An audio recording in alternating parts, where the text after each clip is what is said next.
कपड़े धोने वाली बहू। शादी के पहले से ही विभा को कपड़े धोने का बड़ा शौक था। कभी नल के नीचे तो कभी तालाब के पास। अरे मेरी नीली वाली लुंगी नहीं दिख रही है। विभा की अम्मा, कहाँ रखी है लुंगी? अरे वो तो विभा ने परसों ही धोकर रखी थी आपकी अलमारी में, देखो वहीं होगी। वो ना मैंने आज धो दी, मुझे लगा कि गंदी हो गई होगी। अरे कैसे गंदी हो गई थी? उसे तो मैंने पहना भी नहीं। हे भगवान, इस लड़की के कपड़े धोने की आदत से परेशान हो गया हूँ मैं।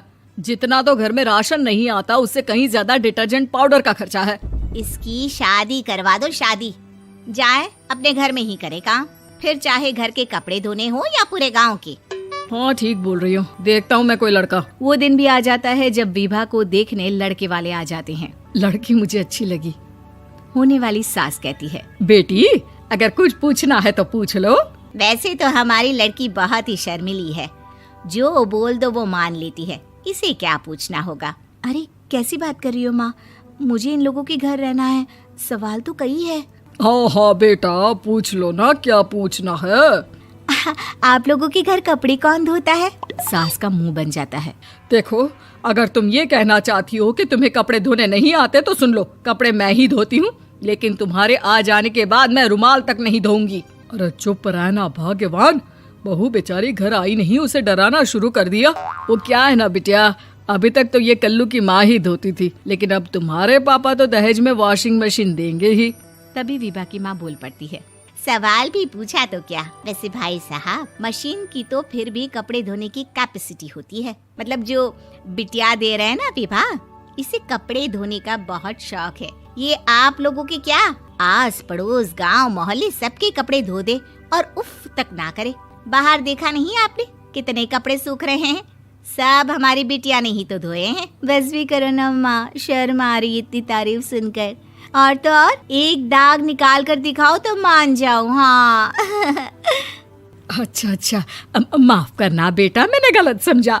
हमें तो रिश्ता बहुत पसंद है। और ऐसे जुड़ जाता है रिश्ता कपड़े धोने का शौक रखने वाली विभा का। उसकी शादी हो जाती है कोयला फैक्ट्री में काम करने वाले कल्लू के साथ। शादी के बाद अचानक विभा चिल्लाती हुई सास के पास आती है। सासू माँ, अरे सासू माँ कहाँ है आप? ये तो धोखा है, धोखा दिया आप लोगों ने मुझे। इसे ससुर के चक्कर के बारे में पता चल गया। अरे तो उसमें तुझे क्यों धोखा मिला है? अरे नल में पानी नहीं आता, कपड़े कैसे कब धुलेंगे? अच्छा, तू पानी नहीं आ रहा उसकी बात कर रही है। तो आपने क्या सोचा? कुछ नहीं। अच्छा, तेरी माँ ने कहा था कि कपड़े धोने का शौक है तुझे, याद आया मुझे। शौक बोलकर कपड़े धोने वाले मेरे जुनून को कम ना आके सासू माँ, कपड़ा धोना मेरा गुरूर है।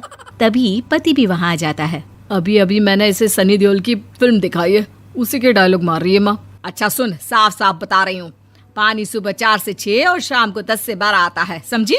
विभा टाइमिंग सुनकर हैरान हो जाती है। ये क्या भूतों का मोहल्ला है? सुबह 4 बजे उठकर कौन कपड़े धोता है? 4 बजे टंकी में पानी जाता है, फिर सारा दिन धोना ना, किसने मना किया? अरे कैसी बात कर रही हैं? 200 लीटर की टंकी में कितने कपड़े धो लूंगी मैं? सुबह ही उठ जाऊंगी मैं। अब क्या था, विभा सुबह 4 से लेकर रात के 12 बजे तक कपड़े ही धोती रहती। एक रोज सास पड़ोस से निकलकर कहीं जा रही होती है कि साथ वाली कहती है, हाँ कल्लू की माँ, जरा ये बताओ कि 2 साड़ी है, 2 ब्लाउज और एक पेटीकोट और एक नाड़े वाला लंबा कच्छा। हाँ तो? अरे तो क्या, कितना लोगी धुलाई ये बताओ। धोबन दिख रहे हैं हम क्या? हमारे पति सरकारी नौकरी से अभी रिटायर हुए हैं और बेटा सुपरवाइजर है कोयला फैक्ट्री में। धोबन समझ रखा है हमें? हाय रे कल्लू की अम्मा, माफ कर दो, वो तो मोहल्ले में यही सब बता रहे थे कि तुमने बहू को कपड़ा धुलवाने के काम में लगा दिया है। सास को पड़ोसन की बात सुनकर गुस्सा आ जाता है। वो घर पहुंचती है जहां घर के बाहर ही इतने सारे कपड़े सूख रहे होते हैं जितने कि किसी धोबन के घर पर। अरे ओ कल्लू की दुल्हन, बाहर निकल। माँ जी यहीं आ जाओ, बाथरूम में चादर धो रहे हैं हम। अरे अभी हम धोते हैं, तुमको बाहर निकलो। ये आस पड़ोस वाले बोल रहे हैं कि हम बहू से कपड़े धुलवा कर उसे कपड़ा धोने वाली बना दिए हैं। अरे छोड़ो ना माँ जी, किन लोगों की बातों में आती हो? आस पास के लोगों का तो काम ही होता है कि वो किसी तरह सास बहू को लड़ा दे। बहू सारे घर के कपड़े धोती है, ये क्या कम है? बोलिए। सास को भी लग जाता है कि वो बहू का ये सनकीपन नहीं छुड़वा सकती, इससे अच्छा है कि खुद ही चुप हो जाए। एक रोज सास और बहू मंदिर जाते हैं, जहाँ सास की साड़ी वहाँ खड़ी भीख मांगने वाली से मिलती है। माँ जी क्या बात है, आपकी साड़ी उस भिखारन से कितनी मिल रही है ना? हाँ हाँ देखो तो, दोनों की साड़ी मिल रही है। क्या बात है कल्लू की अम्मा, तुम खुद को तो अफसर की बीवी बताती हो और ऐसी सिंपल सी प्लेन साड़ी पहनकर घूमती हो। सिंपल और प्लेन नहीं है ये साड़ी। तो क्या सोने के धागे से फूल बने हैं? कुछ भी सासू माँ, कुछ भी। हाँ बने थे इस साड़ी में सोने के धागे से फूल। मेरे पति लेकर आए थे मद्रास से स्पेशली मेरे लिए 10,000 की। ताहे भाई साहब इस भिखारन के लिए भी सेम टू सेम साड़ी लेकर आए होंगे 10,000 की।